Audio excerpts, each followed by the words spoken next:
Assalamualaikum warahmatullahi wabarakatuh. Perkenalkan, nama saya Maudy Aprilia dengan NPM 2023-21500-238. Pada kesempatan kali ini, kita akan membahas terkait diglosia.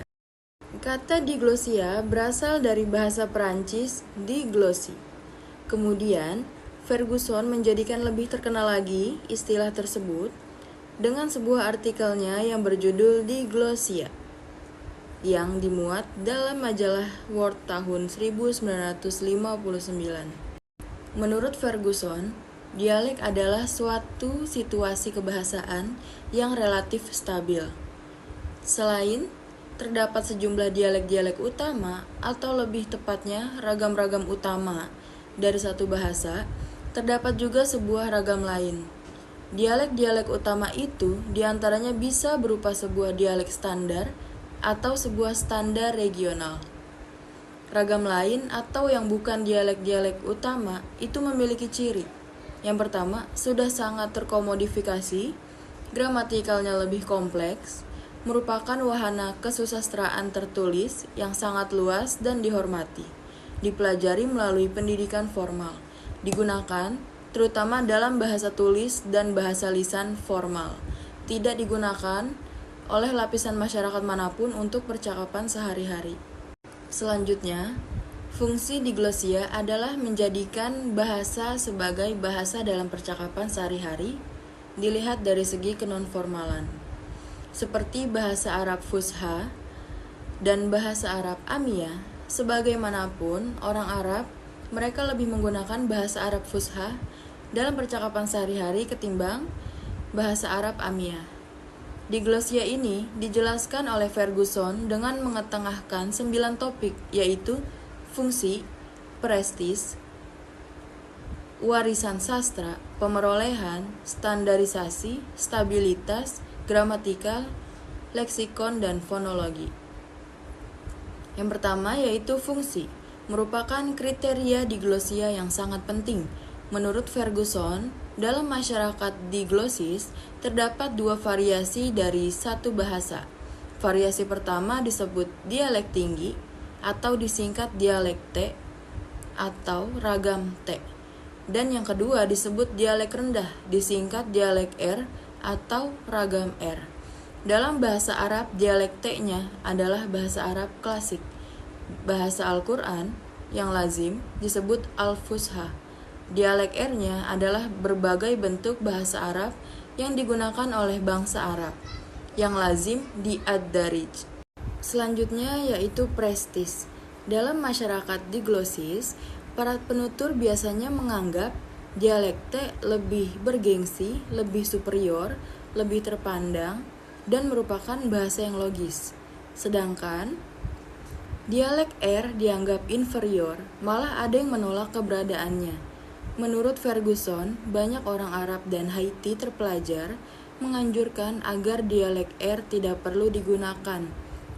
Meskipun dalam percakapan sehari-hari mereka menggunakan dialek R itu. Selanjutnya, warisan kesusastraan. Pada 3 dari 4 bahasa yang digunakan Ferguson, sebagai contoh terdapat kesusastraan di mana ragam T yang digunakan dan dihormati oleh masyarakat bahasa tersebut. Kalau ada juga karya sastra kontemporer dengan menggunakan ragam, maka dirasakan sebagai kelanjutan dari tradisi itu, yakni bahwa karya sastra harus dalam ragam T. Tradisi kesusastraan yang selalu dalam ragam T ini menyebabkan kesusastraan itu menjadi asing dari masyarakat umum. Namun, kesusastraan itu tetap berakar baik di negara-negara berbahasa Arab, bahasa Yunani di Yunani, bahasa Perancis di Haiti, dan bahasa Jerman di Swiss yang berbahasa Jerman. Selanjutnya yaitu pemerolehan. Ragam T diperoleh dengan mempelajarinya dalam pendidikan formal, sedangkan ragam R diperoleh dari pergaulan dengan keluarga dan teman-teman sepergaulan. Oleh karena itu, mereka yang tidak pernah memasuki dunia pendidikan formal tidak akan mengenal ragam T sama sekali. Begitu juga mereka yang keluar dari pendidikan formal kelas-kelas awal. Mereka yang mempelajari ragam T hampir tidak pernah menguasainya dengan lancar, selancar penguasaannya terhadap ragam R. Alasannya, ragam T tidak selalu digunakan, dan dalam mempelajarinya selalu terkendali dengan berbagai kaidah dan aturan tata bahasa. Sedangkan ragam R digunakan secara reguler dan terus-menerus di dalam pergaulan sehari-hari. Selanjutnya, standarisasi. Karena ragam T dipandang sebagai ragam yang bergengsi, maka tidak mengherankan kalau standarisasi dilakukan terhadap ragam T melalui komodifikasi formal, kamus, tata bahasa, petunjuk level, dan buku-buku kaidah untuk penggunaan yang benar ditulis untuk ragam T. Sebaliknya, ragam R tidak pernah diurus dan diperhatikan. Jarang ada kajian yang menyinggung adanya ragam dan kajian khusus mengenai R tersebut. Kalaupun ada, biasanya dilakukan oleh peneliti dari masyarakat bahasa lain dan ditulis dalam bahasa lain. Sebagai ragam yang dipilih, yang distandarisasikan, maka ragam T akan menjadi ragam yang lebih bergengsi dan dihormati. Selanjutnya, stabilitas. Kestabilan dalam masyarakat diglosis biasanya telah berlangsung lama. Ada sebuah variasi bahasa yang dipertahankan eksistensinya dalam masyarakat itu. Pertentangan atau perbedaan antara ragam T dan ragam R dalam masyarakat diglosis selalu ditonjolkan, karena adanya perkembangan dalam bentuk-bentuk campuran yang memiliki ciri-ciri ragam T ke dalam ragam R bersifat biasa. Tetapi penggunaan unsur leksikal ragam R dalam ragam T kurang begitu biasa, sebab baru digunakan kalau sangat terpaksa. Selanjutnya, gramatikal. Ferguson berpandangan bahwa ragam T dan ragam R dalam diglosia merupakan bentuk-bentuk dari bahasa yang sama. Namun, di dalam gramatikal ternyata terdapat perbedaan. Umpamanya, dalam bahasa Jerman, standar kita dapati 4 khusus nomina dan 2 tenses indikatif sederhana. Sedangkan dalam bahasa Jerman Swiss hanya terdapat 3 kasus nomina dan 1 tense sederhana. Nomina bahasa Perancis menunjukkan agreement dalam jumlah dan jenis atau gender, sedangkan nomina Kreol Haiti tidak memiliki hal itu. Dalam ragam T, adanya kalimat-kalimat kompleks dengan sejumlah konstruksi subordinasi adalah hal yang biasa, tetapi dalam ragam R dianggap artifisial. Selanjutnya, leksikon.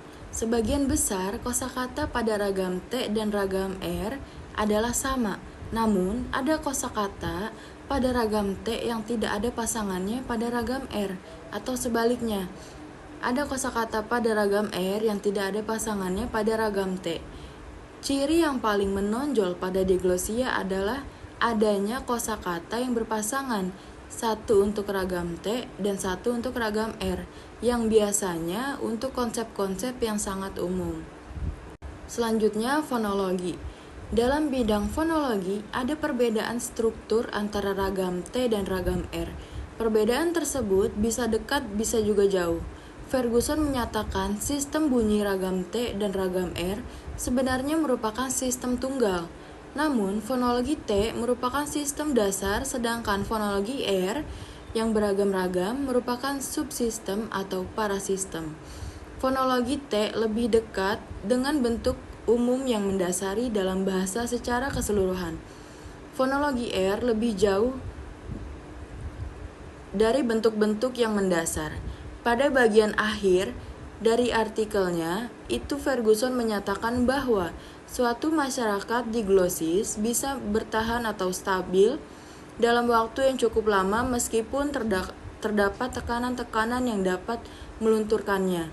Tekanan-tekanan itu antara lain: 1. Meningkatnya kemampuan aksaraan dan meluasnya komunikasi verbal pada satu negara. 2. Meningkatnya penggunaan bahasa tulis. 3.